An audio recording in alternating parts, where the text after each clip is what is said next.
I worked for Bloomberg in London for a couple of years, from about 1994 or 5, and ended up in Sydney in 96. No, it was late 96.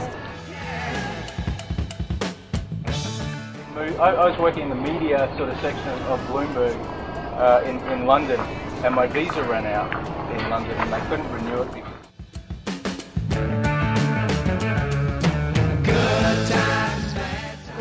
So I was shipped back to the Sydney office of Bloomberg. Under the arrangements I had with the boss, they'd stay there for 3 months and then sort of get transferred back legitimately to the London office. And sort of the first 5 minutes that I wound up in Sydney, the boss said, "Okay, the agreement that we had, it's off. You're going to be here for as long as I need you. You're never going back to London." So that put me in a pretty bad mood. The next thing was that he introduced me to my new boss.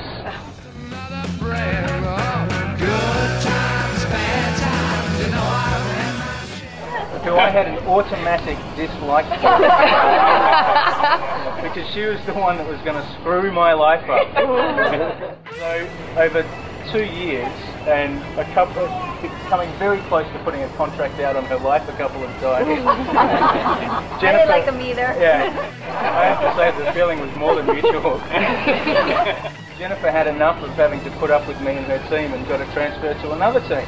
And then I sort of realised after some banter over a few months that she's not actually that bad after all. In fact, she's quite funny and she's quite fun to be with. And so one night at a going away party for Jean Van Branken, who's Jen's friend and colleague at Bloomberg, we went to a pub in the Rocks in Sydney, a place called the Australian.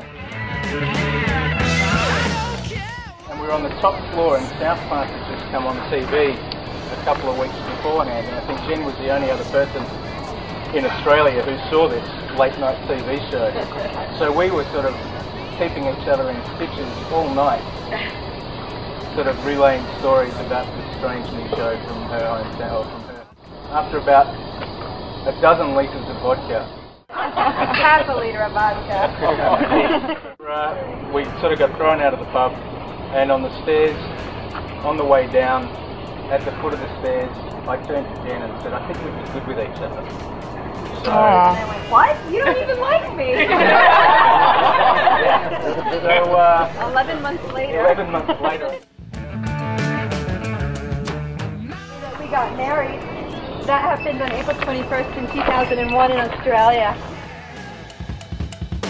So I walked around the wedding going, "Hi, I'm the bride. Who are you?"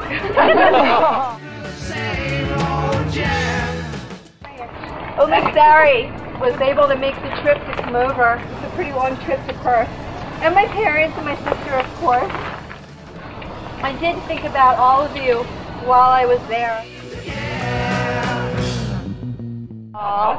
And obviously Ella wasn't there at this time, but it's gonna make me cry. Okay.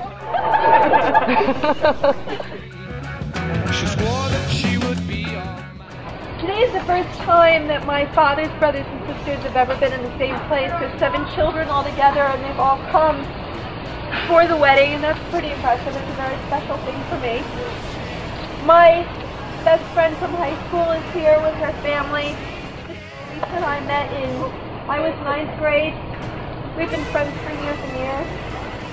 Jen Ross, who I grew up with, is here, and Jason from high school as well. We did 4th grade and up together. My cousins are here, Gita and Julie, with their children. My, oh my God, here we go. My friends from Northeastern Boston, who I went to college with. Janice, Trisha, and Sunhay. There's one more somewhere, she's meant to be here, and one missing, but we haven't all been in one place since 1993, and we were inseparable our first year of college. Then I moved to Rutgers, and that table back there is my Rutgers Phi Sig girl, and Barry. So these are all my Rutgers girls. Henrik and his family, so there's his mother Gerda, who I'm very close to, and Henrik, and Frederick and Charlotta and her husband Simon and their children are here.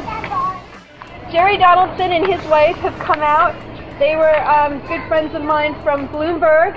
Yogi, where the hell are you, Yogi? Right here. And Yogi, who I met from Bloomberg as well. My cousin Sam and his wife Ava. My cousin Ryan and his wife Drew. And it's the first time for meeting Devlin Plunkett Hose. And where's the other one? Laura's son isn't here yet, but Devlin's over there. There's more of them. I'm just having a moment.